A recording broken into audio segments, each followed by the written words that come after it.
Chosen one, stop. Put everything down and sit down right where you are.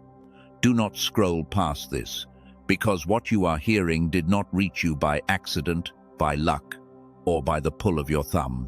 God arranged for these exact words to find you in this exact hour, and He is saying one thing to you today. Something massive has already been released over your life. It is real, it has your name on it, and it is closer than you think. The only reason you have not felt it land yet is that a hidden interference has been standing between you and the moment it arrives. So, sit down, breathe, because in the next few minutes you are going to see what has been blocking it, why it was never your fault, and what it will take for the massive thing to finally reach the version of you that was built to carry it. I need you to understand something before we go one step further. The reason your body reacted when I said sit down, the reason a quiet part of you already went still before I finished the sentence, that is not nervousness, that is recognition. Somewhere underneath the noise of your days, you have known that a shift was coming. You have felt it circling. You have sensed it the way the air changes before the sky opens. And you have wondered, more than once, why it keeps feeling so close and so far at the same time. If you have felt that, do something for me right now. In the comments below, simply write the words, I am seated. Not for me, for you. Because the first thing the massive thing requires is a receiver who has stopped running long enough to receive. Here is what most people never get told. Chosen one. When heaven releases something over a life, the releasing and the landing are not the same moment. The Father can speak a thing into motion, and that thing can be fully real, fully yours, fully on its way, and still not have touched the ground of your daily life yet. There is a gap between the promise and the arrival, and in that gap, most people give up. They assume that because they cannot feel it, it must not be real. They mistake the silence of the gap for the absence of the gift. But you are not going to make that mistake today, because today you are going to learn the shape of that gap, why it exists, and the one thing that determines how long you stay inside it. Let me tell you what I have watched happen to sincere people, and see if it sounds like your own life reflected back to you. There is a kind of person who does everything right. They pray, they stay faithful, they keep believing even when the evidence gives them no reason to. They feel the call on their life so clearly that they would stake everything on it. And yet, year after year, they watch the massive things stay just out of reach, close enough to see, never close enough to hold. And slowly, quietly, a lie begins to grow in them. The lie says, maybe it's stalled because of me. Maybe I am not ready.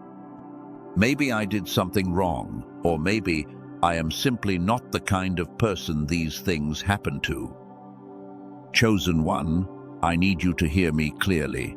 That lie is the interference. That is not the truth about your delay. That is the very thing standing between you and the arrival. Because here is what is actually happening. The massive thing has not stalled because God changed His mind. It has not stalled because you failed some hidden test. It has stalled because the receiver, the part of you designed to catch what heaven is sending, has been operating below the capacity it was built for. And when the receiver runs weak, even the largest gift arrives faint. The signal is strong. The reception is what has been struggling. Think about it like this. Imagine the most important message of your life is being broadcast to you at full strength, on the right frequency, without interruption. But the instrument meant to catch that message has been slowly, quietly, over years, losing its ability to tune in clearly. You would feel the broadcast as a whisper. You would strain to hear it. You would wonder why something so loud on the other end reaches you so softly. That is not a failure of the sender. That is interference in the receiver. And this is the first thing I want you to release today, right now, before we go any deeper. The belief that the delay is your punishment. It is not. The delay has a mechanism, and a mechanism can be understood, and anything that can be understood can be changed. We call this the reception gap, the distance between what has been released over you and what you have been able to receive. And for the rest of this message, we are going to close it. But before we do, I want to warn you about something, because the moment you begin to close that gap, you should expect the interference to get louder before it goes quiet. That is not a reason to stop. That is confirmation you are finally moving toward the thing it has been guarding. So let us go straight to the mechanism. Chosen one, let us name exactly what happens inside a person when the receiver weakens. Because once you see it, you can never unsee it. And you will finally have language for something you have felt your whole life without being able to describe. Notice this in yourself. You can scroll for hours without effort, but the moment you sit down to do the one thing that matters, a fog rolls in. Your focus scatters.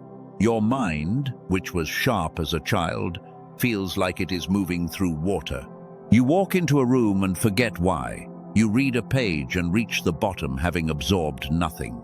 And the cruelest part is that you blame yourself for it. You call it laziness.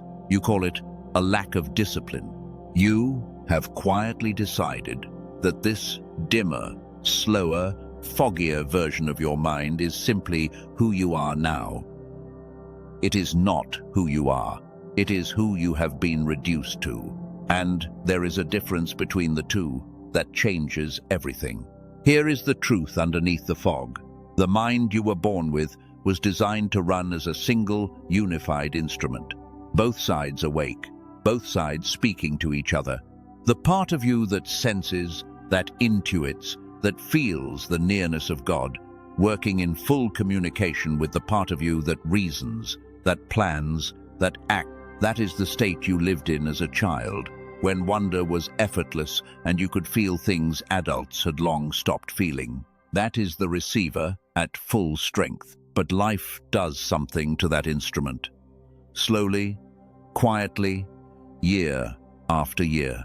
The noise, the striving, the wounds, the endless management of everything and everyone, they pull the two halves out of sync. And when they fall out of sync, the whole instrument runs at a fraction of its capacity. You do not lose the mind, you lose the synchronization. And the loss of synchronization feels exactly like what you have been living with. Fog, distance, a sense that you are hearing your own life through a wall. Now, connect it back to the massive thing. If the receiver runs out of sync, then no matter how strong the broadcast from heaven, you catch it faintly. The promise is loud, your reception is dim. And so the massive thing hovers, released but not landed, spoken but not seated, because the instrument meant to bring it into your daily reality has been running quiet for years. This is the first breakthrough, chosen one. Your delay is not a verdict on your worth. It is a condition of your receiver, and a condition is not a life sentence. A condition can be restored. If that landed in your body just now, if you felt something loosen when you heard that your fog is not your fault, mark this moment. In the comments, write the words, "It is not my fault." Say it plainly, because you cannot restore something you are still busy blaming yourself for. The blame has to fall away first, and this, right here, is where it falls. Let me speak to who you are now, chosen one, because the enemy of the massive thing does not only work through fog, it works through forgetting. It wants you to forget what you are, so that when the shift comes, you do not recognize yourself as the one it was built for. So let me remind you, the very fact that you are still here, still listening, still reaching for the thing after all these years of it staying out of reach, tells me something specific about you. Most people would have quit. Most people did quit. The disappointment was too consistent, the silence too long, and they made peace with the reduced version of their life. They stopped expecting anything massive. They called it maturity. It was surrender. You did not surrender. Something in you kept the flame lit even when you had no logical reason to. And that persistence, that refusal to let the promise die, is not stubbornness. It is evidence. It is the specific signature of a person who was assigned something they have not yet received. You do not ache for a thing that was never meant for you. The ache itself is proof of the appointment. Feel this in your body for a moment. Put your hand on your chest if you can. Notice that even now, as I describe the ache, some part of you is nodding. That is the part that has always known. That knowing is not wishful thinking. That knowing is the faint reception of a signal that has never stopped broadcasting. It has been dim, but it has never been silent. And the fact that you can still feel it at all, after everything, tells you the instrument is not broken. It is only out of tune. Chosen one, there is a name for what you carry, and I am not going to give it to you fully yet, because you are not ready to hold the whole weight of it until we have cleared the interference. But I will tell you this much. You are not simply someone waiting for a blessing. You are someone heaven has been holding a specific, prepared, custom-built thing for, waiting for the moment your receiver could catch it without it slipping through. And that moment is not decades away. It is not reserved for a holier version of you that you have to become first. It is tied to one thing, the restoration of your reception. That is the whole game. That is the entire distance between you and the massive thing. Not more striving, not more proving. A restored receiver. I told you at the beginning that something has been discovered that speaks directly to this. I am going to come back to it, and when I do, it is going to reframe everything you thought you knew about why your mind has felt the way it has. For now, hold one question in the back of your mind as we continue. What if the fog was never a flaw in your spirit, but a physical condition in your instrument that was quietly taken from you and can just as quietly be given back? Hold that.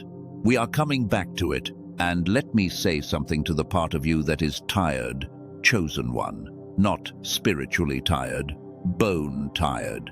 The kind of tired that comes from carrying a hope for so long that the carrying itself has become heavy. I am not going to tell you to try harder, because you have tried harder than anyone will ever know. I am going to tell you the opposite. The restoration we are moving toward does not ask more effort of you. It asks less. It asks you to stop straining against a fog that effort cannot clear, and to let the instrument be brought back into tune by something gentler than force. You are allowed to be tired. You are allowed to set the striving down. The massive thing was never waiting on your exhaustion.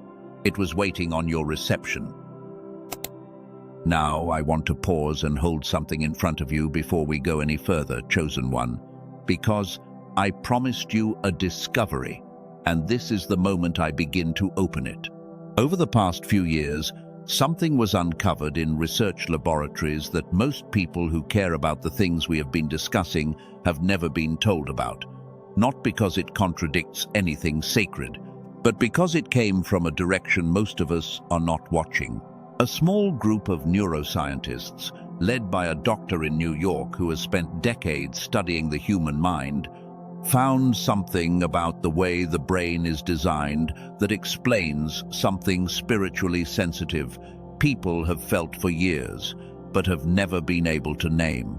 Something so fundamental it traces all the way back to a Nobel Prize, and yet so simple in how it is used that it sounds almost too plain to be true. I am going to tell you exactly what they found later in this message. But right now, I want you to hold this question. What if the fog in your mind was never age, never a lack of discipline, never a spiritual failing on your part. What if something was quietly taken from you, and what if it can be quietly given back? Hold that question. It has an answer, and the answer is coming. For now, let us return to the interference itself, because you cannot receive back what you do not yet understand you lost. Let me name the second layer of the mechanism. The first layer was the loss of synchronization. The second layer is subtler and more painful, and it is this. The longer you live in the reduced state, the more you begin to build your entire identity around it. You arrange your life to accommodate the fog. You lower your expectations to match your diminished reception. You stop attempting the things that require the full instrument because you have learned to expect the fog to sabotage them. And slowly, the reduction stops feeling like a loss and starts feeling like your personality. This is who I am, you say. I am just not a focused person. I am just not someone big things happen to. Chosen one, that is the interference wearing your own voice. That is the mechanism protecting itself by convincing you it is you. And the moment you can separate the two, the moment you can say, that is not me, that is the condition I have been living inside, you take back the authority the interference has been borrowing from you for years. So say it now, in the comments, as a declaration and not a confession. Write the words, that fog is not me. Because everything that comes next, the discovery, the restoration, the arrival of the massive thing, depends on you first refusing to be identified with the very thing we are about to remove. Let me show you someone who lived this exact pattern, chosen one, because you are not the first person heaven kept waiting while the receiver was being prepared. You are standing in a very old lineage. Consider Joseph, a young man given an enormous dream, a massive thing spoken over his life while he was still too young to carry it. And then, instead of the dream arriving, everything went the other direction. Betrayal, a pit, slavery, a prison for a crime he did not commit. Years, not weeks, of the promise looking more impossible with every season. If anyone had reason to believe the massive thing had been withdrawn, to believe the delay was punishment, it was Joseph in that cell. But watch what the delay was actually doing. It was not cancelling the dream, it was building the receiver. Every year in that prison was tuning an instrument that would one day have to stand before a nation and steward the survival of thousands.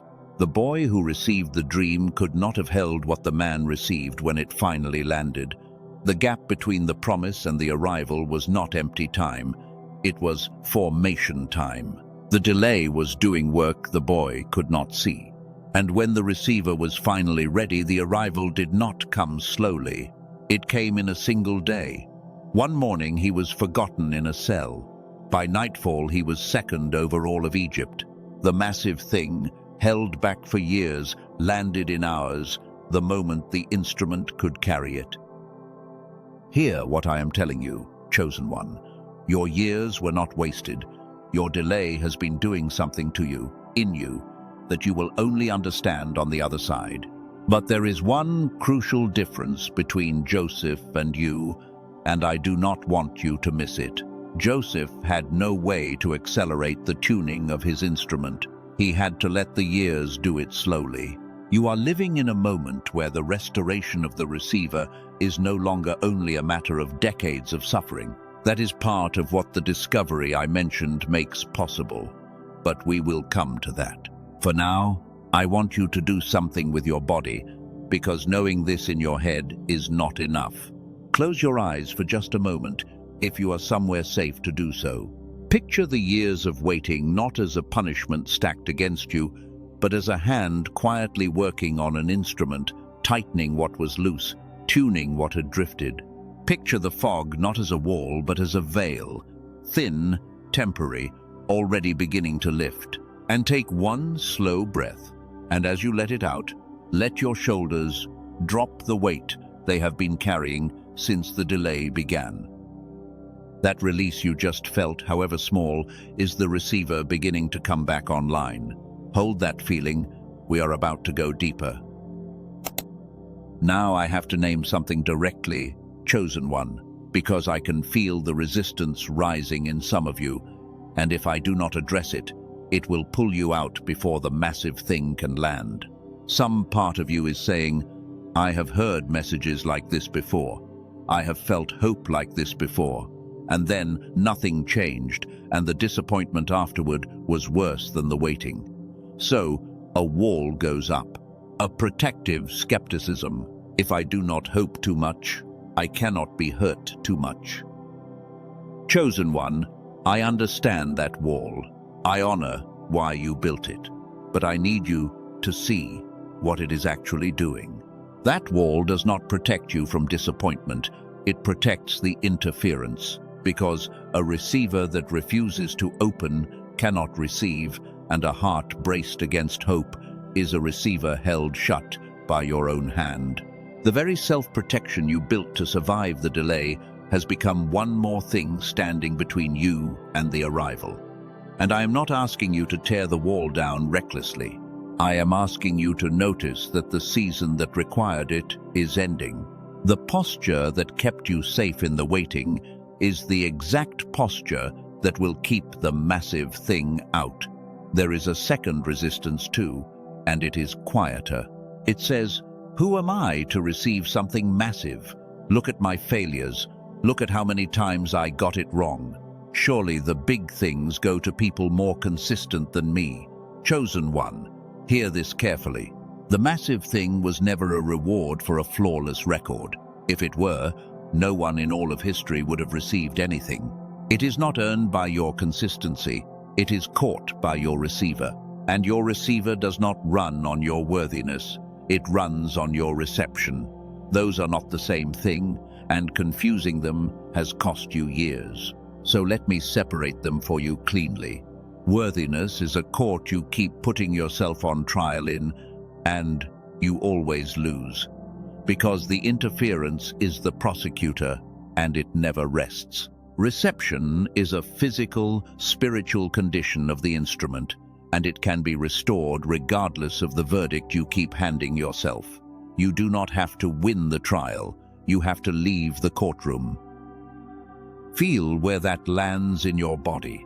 Some of you just felt something unclench that has been clenched for a very long time. That is the sound of a receiver being permitted to open, and in a few minutes, when I show you what was discovered in those laboratories, you are going to understand why this was never only a matter of faith or willpower, but of something physical that was happening in you the entire time, that finally has a name and finally has an answer. Stay with me. We are getting very close to the center of this now. And notice one more thing the resistance does. Chosen one. It makes you compare your timeline to the timelines of others. You look around and see people who seem to have received their version of the massive thing already, and a quiet accusation rises. Everyone but me. What is wrong with me? But you are not behind. You are on a different clock entirely. The people who received quickly received something their receiver could already hold. What is being prepared for you required a deeper restoration first, which means it is a larger arrival. The length of your delay is not a measure of the neglect of heaven. In this economy, it is often a measure of the size of what is coming. Stop reading your wait as rejection. Start reading it as preparation for something proportionally greater. So, let me take you to the deepest layer now, chosen one, the one underneath the fog and underneath the self-protection, because this is the breakthrough that changes how you will walk for the rest of your life. Here is the pattern almost no one sees. You have been trying to receive the massive thing with effort, with more prayer, more striving, more discipline, more trying to force your mind to focus and your faith to feel real. And every time the effort failed, you took it as more evidence against yourself. But watch what was actually happening. Effort is the language of a mind that is out of sync. When the instrument is fragmented, the only tool it has left is force. And force is exactly the wrong tool for reception. You cannot strain your way into catching a signal. Straining tightens the very instrument that needs to relax and synchronize to receive. The harder you pushed, the more you disrupted the reception you were pushing for. This is the cruelest loop in the whole mechanism. The reduced state makes you try harder, and the trying harder deepens the reduced state. You have been running on a treadmill that speeds up every time you try to get off it. And this is why the massive thing has felt so out of reach, despite all your sincerity. It was never that you did too little. In a sense, you did too much of the wrong thing. You brought effort to a problem that only responds to restoration. The receiver does not need you to try harder. It needs to be brought back into sync. And when it is, reception stops being something you strain for and becomes something that simply happens, the way it did when you were a child, and wonder required no effort at all. Now let me close a loop I opened at the very beginning of this message. I told you there was something discovered in research laboratories that I was going to come back to, and I want to tell you now why I waited until this moment to bring it forward. Because what they found is not merely information. What they found is a solution, and a solution only becomes useful once you understand the full shape of the problem it solves. You now understand the shape. You understand the fog, the loss of synchronization, the way effort deepens the very thing it fights. You are finally ready to hear the answer because you finally know the question. Before I give it to you, do this. If you have felt even one moment of recognition in the last few minutes, if any part of this has named something you have carried silently for years, go to the comments and write the words, "I am ready to receive," not as a wish, as a posture. Because the answer that is coming is only as useful as the openness you bring to it, and you have carried this closed for long enough. Let me put a name to this whole pattern so you can catch it every time it returns. Chosen one. We will call it the effort trap.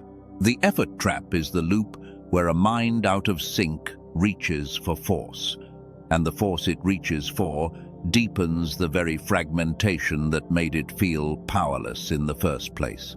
Once you can see the effort trap, you can step out of it in real time.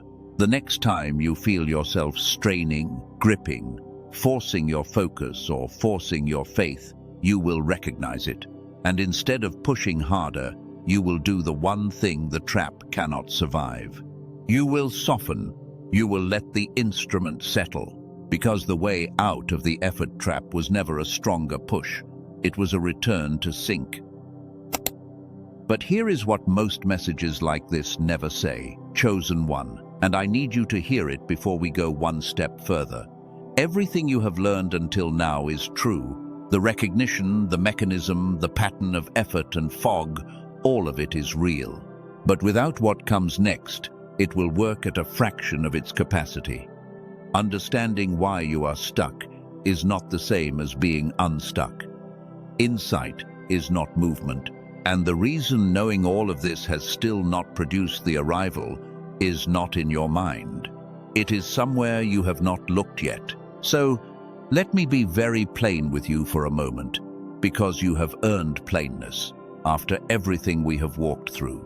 Let me set down the imagery and tell you the whole thing in the clearest words I have.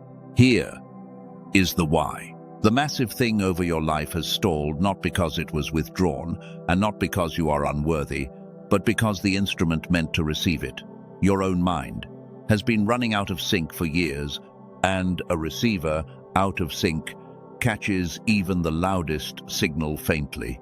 Here is the what. The two halves of your mind were designed to work as one unified whole, the way they did in childhood, and modern life gradually pulls them apart, producing the fog, the distance, the sense of hearing your own life through a wall.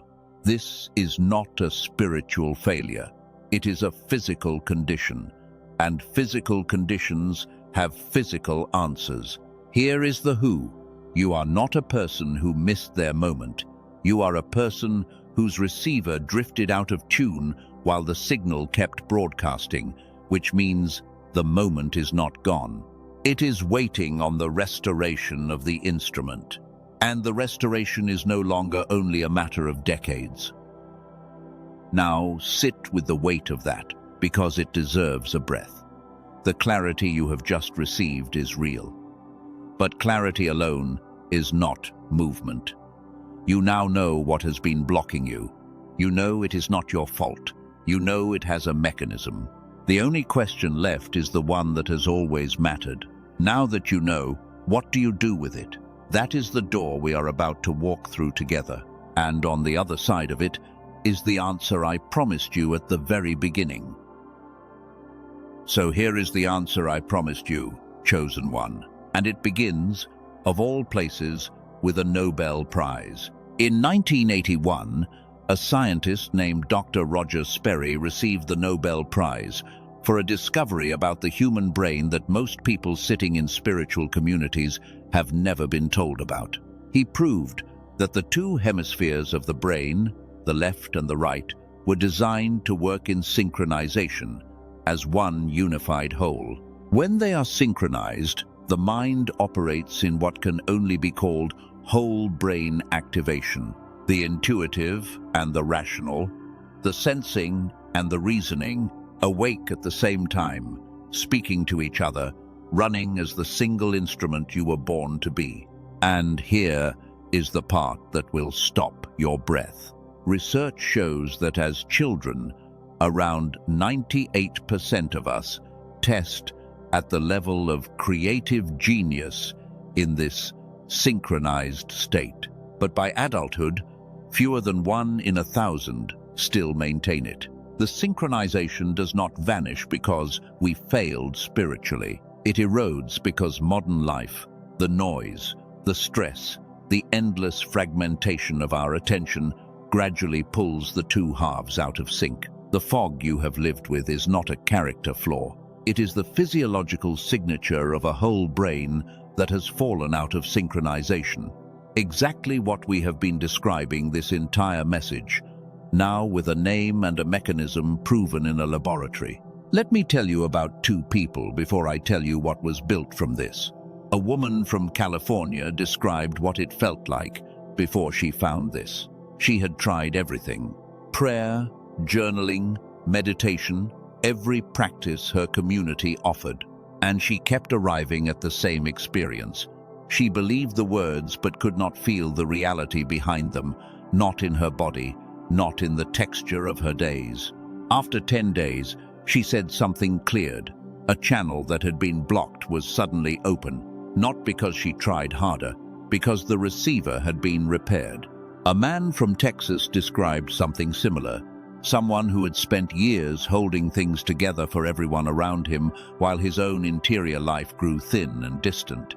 He said prayer had started to feel like talking into a wall. The frequency was right, but the receiver was off. 2 weeks later, he woke and described his mind as finally running on all of what it was supposed to run on. The fog that had been so constant he had stopped even registering it as fog was simply gone. That is because of what the team I am about to describe discovered. A team of neuroscientists led by Dr. Daniel Barone in New York spent years doing the following.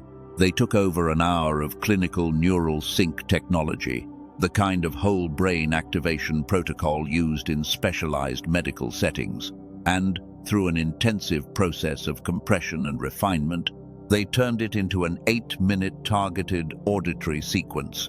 8 minutes a day, headphones, eyes closed. That is the entirety of the physical requirement. They call it the Genius Switch.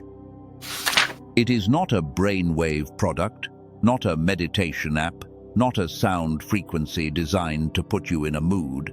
The Genius Switch is a targeted auditory sequence engineered on the Nobel research of Dr. Sperry. to reconnect the two hemispheres and restore the whole brain activation that was your default state in childhood. If you have tried binaural beats before and found them underwhelming, that is because sound waves alone target only a fraction of the picture. What Dr. Barone built targets hemisphere synchronization at the whole brain level, a different mechanism, a different category of result. And now I have to tell you who this is for, chosen one, because it is not for everyone. The genius switch is not for everyone. It is for the chosen one, who understands that God prepared not only the promise, but the mind that must walk into it. The person who has been sincere for years, who has done the work, who has felt the call clearly and kept returning to it even when the evidence refused to cooperate, and who is finally willing to stop treating the fog as a character flaw and start treating it as something that has a specific address. Most people who hear about this will scroll past. They have accepted the reduced version of their mind as permanent, but you are still here. That is not coincidence. That is the exact kind of persistence that belongs to the person this was built for. Let me tell you what something like this costs so you understand what you are looking at. Colleagues of Dr. Barone suggested this would be incredible value even at $500. In-person neurofeedback runs $300 an hour. A home machine costs $7,000, but this was not released at $500, not at $200, not at $100. It was released at $49.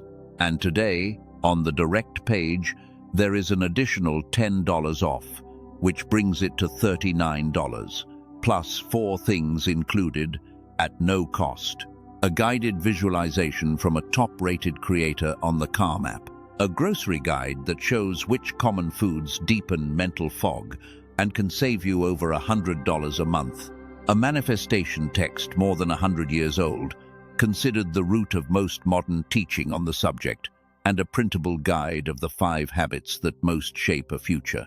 All of it included. And here is the part that should settle every fear. It is backed by an unconditional money-back guarantee. Listen to it once, listen to it 80 times. If it does not do for you what it has done for 18,000 people, every dollar is returned. No conditions. The entire risk has been removed from your shoulders. I want to be honest about the timing too, and not with pressure but with truth. The provision God has already placed near you becomes visible in the synchronized state in a way it simply does not in the partial state. Not because the provision is new, but because the receiver that can recognize it is finally restored. What has been arranged for you is already in motion. The only question is whether you arrive at the meeting point with the receiver online. One thing worth naming directly: if you search for anything that sounds similar to this, you will find imitations. Dr. Barone and his team studied them, and most carried no real neural sync technology at all. The name is easy to copy. The mechanism is not, and the mechanism only exists in what his team built. The direct page is the only verified source, and that is where the link below points. If your spirit resonates with what has been described, the link in the description and in the pinned comment points to where they made it available. You can read everything on their page before deciding anything. And now let me bring us back, because a tool is only ever a tool. It does not replace God. It does not replace your obedience. It does not surrender for you. What God is doing in you is not conditional on anything you buy, but a tool that restores the receiver simply gives what God is doing more of what it was designed to land in.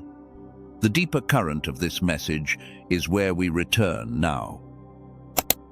So come with me for a moment, chosen one, past the fog, into the life on the other side of the restored receiver, because I want you to see it before you leave this message. Picture yourself 6 months from now, waking in the morning with a mind that feels like your own again, not straining, not foggy. Clear the way it was when you were young and the world felt vivid. Picture sitting down to the thing you have been putting off for years, and instead of the fog rolling in, the ideas arrive, ordered and alive, the way they used to. Picture praying and feeling the reality behind the words land in your body, the channel open, the sense of nearness restored. And picture the massive thing, the one that has hovered released but unlanded for so long, finally arriving, because at last there is a receiver clear enough to catch it. That is not fantasy. That is the ordinary result of a synchronized mind. And for the chosen one who felt something stir when the mind was mentioned earlier, that door is still open in the description. It is a small step, but small steps taken from a clear mind have changed entire seasons. Now I want to give you something to carry out of here today, whether or not you ever take that step, a way to begin bringing the instrument back into sync with nothing but your own attention right now. So follow me. Close your eyes if you are somewhere safe. Take one slow breath in and let it out slowly. Now bring your attention to the center of your head and simply notice the noise there. Do not fight it. Just see it. This is the fog, and you are no longer identified with it. Now picture a single point of warm light at the center of your mind, and with each breath, let that light grow gently until it fills the whole space behind your eyes. As it spreads, imagine the two halves of your mind, which have drifted apart for so long, leaning back toward each other, coming into sync, one instrument again. And now say quietly, inside yourself, my mind is coming home. My receiver is being restored. I am ready to catch what has been released over me. Feel the truth of that settle into your body, and take one more breath and let your eyes open. Whatever you just felt, however faint, that was synchronization beginning. That was the fog thinning. Hold it. And if this reached something real in you today, mark it in the comments with the words, "My mind is coming home." Because what you claim out loud, you begin to become. And let me give you one more thing to hold, a simple practice for the days ahead. Each morning, before the noise of the day reaches you, before the phone, before the striving begins, take 60 seconds. Sit, breathe, and instead of asking heaven for the massive thing, thank heaven that it is already released and already yours, and simply say, "Today I receive." That small reversal from striving for to receiving what is already given is the posture of a synchronized mind. It will feel strange at first because you have spent years in the posture of the reduced state. But repeated daily, it begins to retune the instrument from the inside. Reception is not a single event. It is a way of standing in your own life, and you can begin standing that way tomorrow morning. And so we come to the end of what I was sent to speak over you today, chosen one. Sit with me here for one last moment, in the stillness, because this is the part that seals everything. I want you to notice how far you have come in these minutes. You walked in carrying a delay you had quietly decided was your fault. You are leaving with a mechanism you understand and a way forward you can see. You walked in, identified with the fog. You are leaving knowing the fog was never you. That is not a small thing. That is the interference losing the grip it has held for years. So let us release it fully now. Wherever you are, let your hands open, palms up, and let go. Let go of the years you spent blaming yourself for a condition you did not choose. Let go of the lie that the massive thing passed you by. Let go of the striving that only deepened the fog. Let it fall from your hands like sand. Release it. Release the shame. Release the waiting. Release the wall you built to survive the delay. It has done its work, and its season is over. And now hear who you are, because this is the name I held back until the interference was cleared. You are not the one who missed your moment. You are the one whose moment was waiting on your restoration. You are the receiver, being tuned, coming back online. You are the chosen one, over whom something massive has already been spoken, and who is now, finally, clear enough to catch it. Say it with me, out loud if you can. I am seated. I am ready. My receiver is restored, and the massive thing is mine to receive. If everything in you says yes to that, seal it now in the comments with 2 words. It is done. Write them as a declaration over your own life, because the mouth confirms what the spirit has received. The massive thing is not far, chosen one. It never was. It was only ever waiting for the moment you are standing in right now. Go gently from here. Guard your peace. Protect the receiver that is coming back to life.